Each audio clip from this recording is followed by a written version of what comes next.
Hi everyone, in this video I'm going to show you how you can view someone's TikTok profile without them knowing. So if you find this video helpful, please give it a like and make sure you subscribe for more useful tutorials. So what you'll need to do is open up TikTok and click on the profile icon on the bottom right. Then you should see this 2-foot symbol near the top, so you just want to tap on that. And what this will do is bring up your viewer history, so it'll show you all the people that have viewed your account, but it'll also mean these accounts will see when you view theirs as well.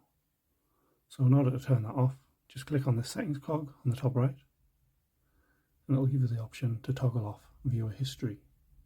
So this just means if others have this setting turned on, they will also see that you viewed their profile or posts.